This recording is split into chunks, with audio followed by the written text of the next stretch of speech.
بسم اللہ الرحمن الرحیم اللہم صلی علی سیدنا و مولانا محمد وعلی آلہ وصحبہ وبارک وسلم۔ کتاب الادب المفرد کا 7واں باب والدین کی نافرمانی۔ اس میں 2 روایات ہیں۔ پہلی روایت حضرت سیدنا ابو بکرہ رضی اللہ تعالی عنہ، وہ اپنے والد سے روایت کرتے ہیں کہ کریم آقا صلی اللہ علیہ وسلم نے 3 مرتبہ ارشاد فرمایا کہ کیا میں تمہیں کبیرہ اور بڑے گناہوں سے آگاہ نہ کر دوں؟ جب 3 مرتبہ آقا علیہ السلام نے ارشاد فرمایا تو صحابہ کرام رضوان اجمعین نے عرض کیا کہ یا رسول اللہ صلی اللہ علیہ وسلم ضرور بتلائیے۔ تو آپ صلی اللہ علیہ وسلم نے ارشاد فرمایا کہ شرک کرنا، والدین کی نافرمانی کرنا۔ پھر آقا علیہ السلام ٹیک لگا کر تشریف فرما تھے اور آپ اٹھ بیٹھے اور آقا علیہ السلام نے ارشاد فرمایا خبردار جھوٹ بولنا۔ اور پھر راوی فرماتے ہیں کہ آقا علیہ السلام نے یہ جملہ 3 مرتبہ ارشاد فرمایا، اور جب آپ نے زور دے کر 3 مرتبہ یہ ارشاد فرمایا تو میں دل میں کہنے لگا کہ کاش آپ خاموش ہو جاتے۔ دوسری روایت اس میں وہ حضرت وارد کہتے ہیں کہ سیدنا معاویہ رضی اللہ تعالی عنہ نے سیدنا مغیرہ بن شعبہ رضی اللہ عنہ آپ کو لکھا کہ مجھے رسول اکرم صلی اللہ علیہ وسلم کا کوئی فرمان لکھ بھیجو۔ تو وارد کہتے ہیں کہ مجھے انہوں نے املا کروائی اور میں نے اپنے ہاتھوں سے لکھا کہ آپ صلی اللہ علیہ وسلم سے میں نے سنا ہے، اور آپ صلی اللہ علیہ وسلم نے فرمایا کہ کثرت سے سوال، مال ضائع کرنے اور کیل و کال سے آپ منع فرمایا کرتے تھے۔ آقا علیہ السلام نے ان 3 امور سے منع فرمایا۔ تو ان 2 روایات کے اندر جو پہلی روایت ہے اس میں 3 بڑے گناہوں کا ذکر ہوا، جس کا پہلے بھی ہم نے ذکر کیا کہ کبیرہ گناہ، اس میں سے ایک شرک کرنا۔ یاد رکھیے کہ شرک اللہ رب العزت کے ہاں اس کی کوئی گنجائش نہیں ہے، اس کی کوئی معافی نہیں ہے۔ اور شرک کے ساتھ جو دوسری چیز جس سے آقا علیہ السلام نے منع فرمایا وہ والدین کی نافرمانی ہے۔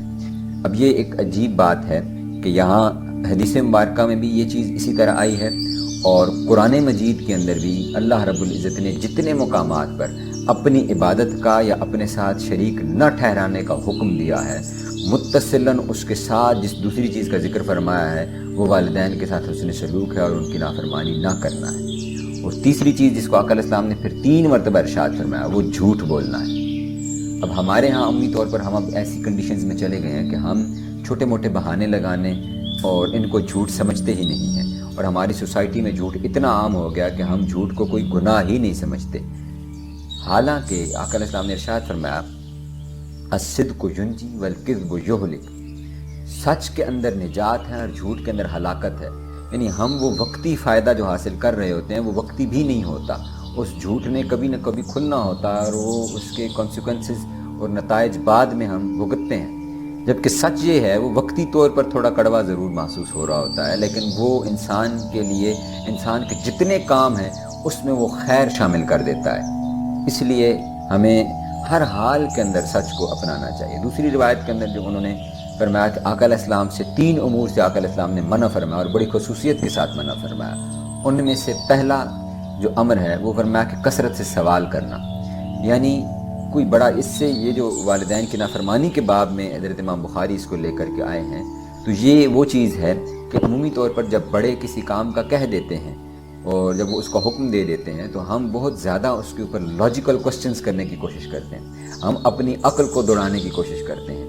تو بڑوں کا ادب یہ ہے، اور آقا علیہ السلام نے یہ سکھایا ہے۔ یہ بیسیکلی بنی اسرائیل کے لوگ اس طرح کرتے تھے کہ وہ اپنے انبیاء سے بڑی کثرت سے سوال کرتے، کیونکہ انہوں نے کام نہیں کرنا ہوتا تو پھر وہ حجت بازی اس پہ کرنا شروع کر دیتے۔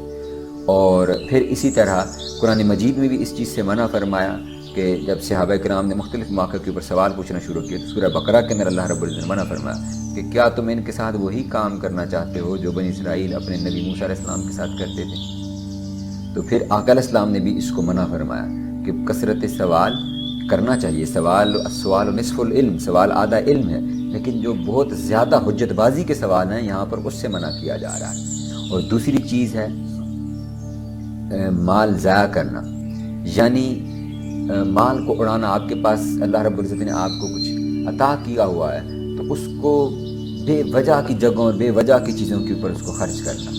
اور تیسری چیز فرمایا کہ یہ جو حجت بازی کی لوکال جو ہے، اس کو حجت بازی ہی ہم عمومی طور پر کہتے ہیں، یہ حجت بازی کرنا۔ اللہ رب العزت سے دعا ہے کہ وہ ہمیں ان پر عمل کرنے کی توفیق عطا فرمائے۔